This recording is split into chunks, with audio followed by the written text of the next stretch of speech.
look at this. That's what it is right here. All right, guys, what you're looking at is a 2016 V6 Mustang, and you got this glorious thing right there, that P1SC. This is Mike, and he has a channel too. Yeah, Doomsday, it's 410 to most of you people. It was 410 to me. It's a shout out to my hometown, Okay. Baltimore, Maryland. It's the area code there. Resonator delete with X-Pipe, Flowmaster Outlaw, axle backs, and stock headers still. And making tons of power. So this is kind of cool because most guys, when they buy Mustangs, they spring for like the Mustang GT. Yeah. But, you know, some people, you know, they start economical. Like they do like the EcoBoost or the V6 like this one. Yeah. But then they get that, like you're talking about, the mod bug.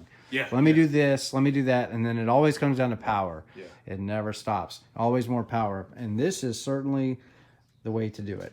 And I'm still thinking maybe we do the same thing to mine. I don't know. We shall see. You're on E85 recently. Yeah, E85 now, pulley down, making about 11 pounds of boost. When it was on 8 pounds of boost and pump gas 93, it dynoed at 409 to the wheels. So I'm thinking it's probably in the 475 range horsepower at this point. Yes, because like on mine, the 93 to E85 was a difference of like 40 horse. Yeah. Just fuel. So whenever you do something like this, you have force induction in the mix.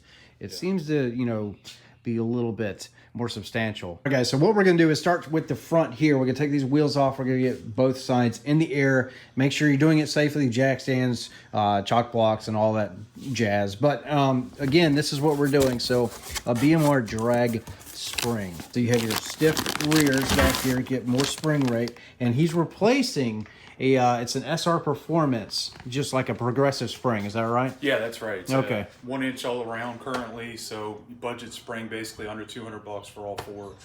Good for looks and comfort, but not good for going in a straight line. And he wants to go fast in a straight line. Yeah, so hopefully this will be the answer.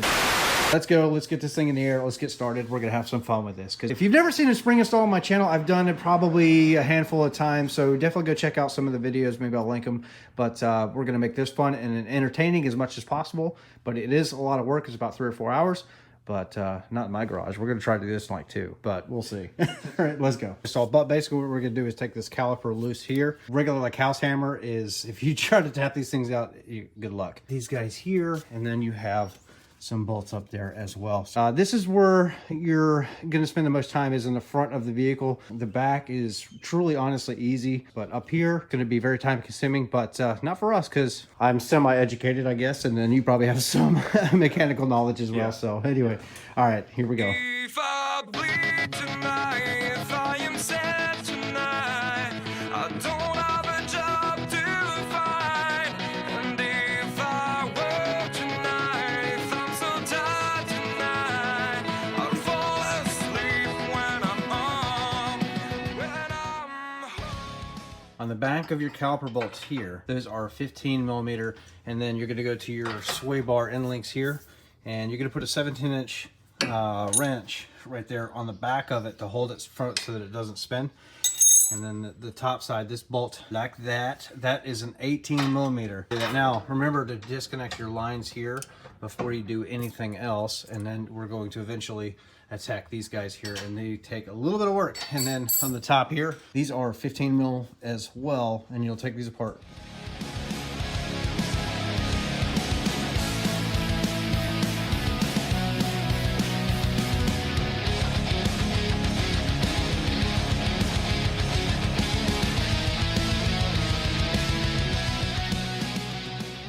Is going to be A24. We'll go on this side and back this nut right here all the way out to the edge, because that's what you're going to hammer on. You'll see in just a second. And these are really on there. Damn. Power tools make it a lot easier.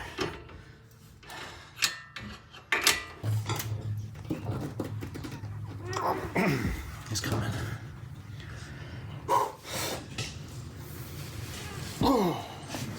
Some Donkey Kong strength for this.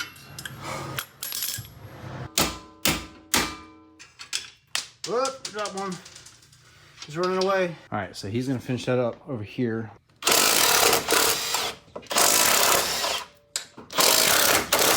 All right, guys, one down. He's working on the other side, but this is it. It's out, it's free, ready for the new stuff.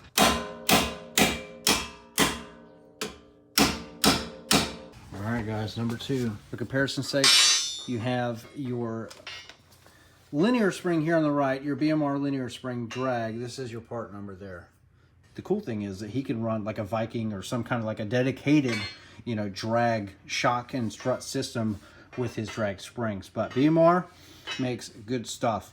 And like I was kind of talking about is if you have something with a little bit of weight on the nose, or maybe you have like a Whipple or something like that, BMR allows you to pick and choose your front springs because you're going to add weight to the nose so they can compensate with a different spring.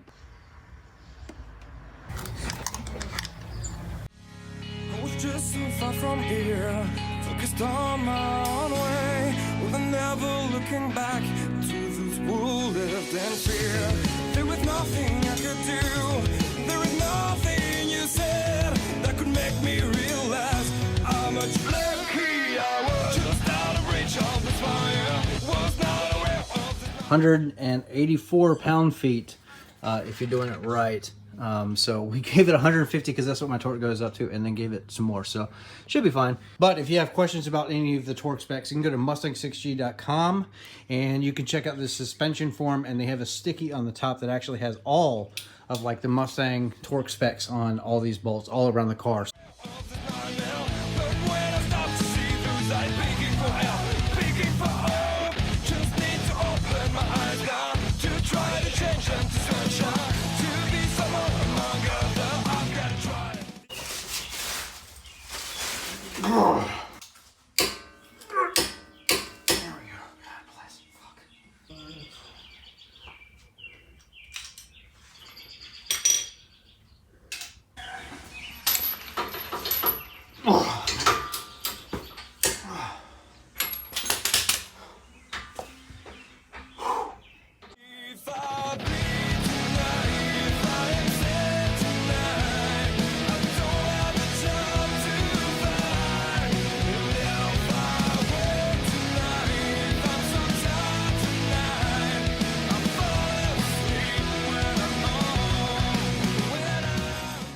We're good to go there. These are 46 pound-feet, and underneath it's got 85 pound-feet on the back caliper bolts there, and then remember it's like 180 whatever we did before on those guys there. So all back together. Now we're gonna put the wheel on, make sure that you do connect your lines back up where they're supposed to go, and you'll be set. All right, we're done. We're gonna move on to the rear. All right, guys, here we go for the rear. So what we're gonna do, and this is just the way that I like to do it, what I'm gonna do is subframe bolt on both of them, taking kind of loose but not all the way out, and then we're gonna go side by side.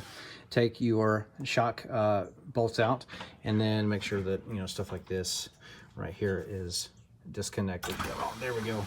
And then we're gonna leave the sway bar attached on both sides, but at the end of it, we're gonna be able to push down on this side. This is gonna pop out the spring, and then we'll button it back up a little bit, just get it threaded, the subframe bolts, if you catch what I'm saying, and then go to the other side, repeat the process. It's very, very simple, very fast if you do it this way. 13 millimeter bolt, 13, and then your hangers, you got two there, they're 13 as well, so we're gonna take that loose, just let it hang in the back before I'm knocking things over, before we actually drop any of the suspension components underneath here.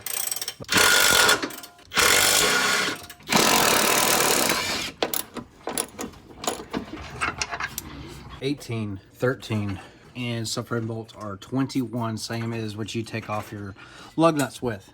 Just easy to remember it that way. 21, and then these are going to be 13 as well. They got to come out. All right, see how this is loose right here? Just leave it just like that. Don't let it all the way out, just leave it loose. We got loose on those subframe bolts. Everything is done over on this side. Come around over here, and it's all the same way, except we've actually taken those bolts out. Now, remember that you want your pumpkin under here supported. Let's crawl under the car. And now we're going to just gently lower this thing down. You will need an alignment after spring install, so there we go. So we're going to do that, just gently lower down, and we're going to take one spring out and then the other. Height-wise, about the same, but again, linear, more spring rate. If you don't know the difference between like a linear and just progressive progressively gets stiffer the more it goes. So arguably that's a better street riding spring. But for performance, you have to go linear. I go strongly against these. A lot of guys favor progressive springs. I have never been a big fan. I always like linear. Got bump stops back here too. So what you do to take this top piece off right here is when you're hitting it with a, what is that, a 15 on top, and it's going to want to spin. So what you do is you take some channel locks, vice grips, whatever you want, and then a 15, and then you just hold this top piece, because it's like a rectangle, steady, get it loose, and then it'll come off by hand. It's very, very simple. All right, boys and girls, we're coming to a close. I know it's been a lengthy video, but hopefully it's kind of entertaining and educational, as always. But yeah, the rear is good to go. Now all we need to do is put, he's got the Steeda. So, you know, I have the BMR version of this. It basically helps wheel hop and then locate the independent rear a little bit better. But here we go. BMR for the win. Guys, while Mike is over here finishing up the Steeda Stop the Hop kit, putting it back in the car, I just wanted to like highlight that I'm sitting here looking at this thing and I'm in love with it. And this is just something that what he's doing, you need to go check out his channel. I mean, seriously, you know, we give shout outs all the time, but the things that he's doing with this V6 Mustang is just, it's something that people don't normally do.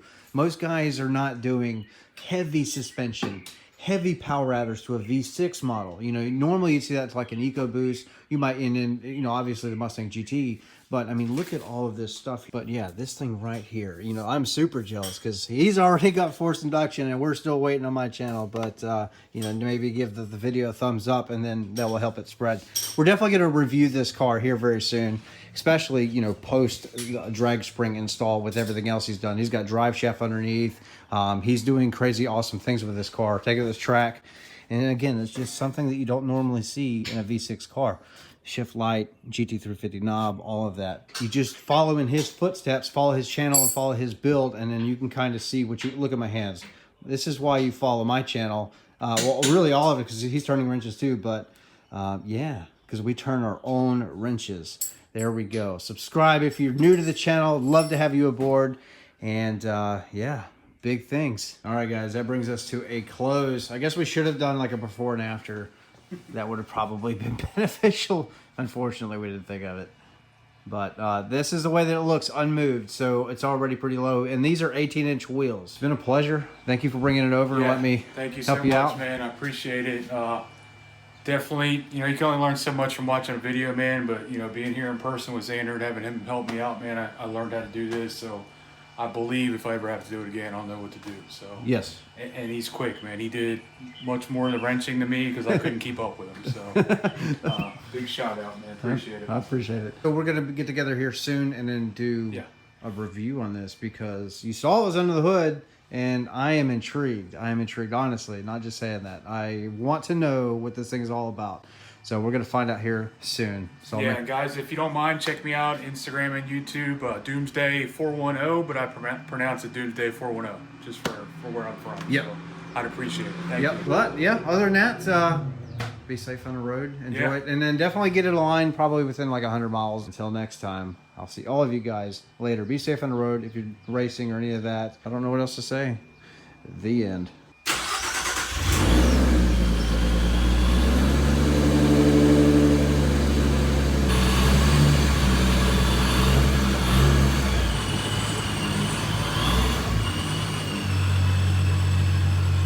Smells good. The E85.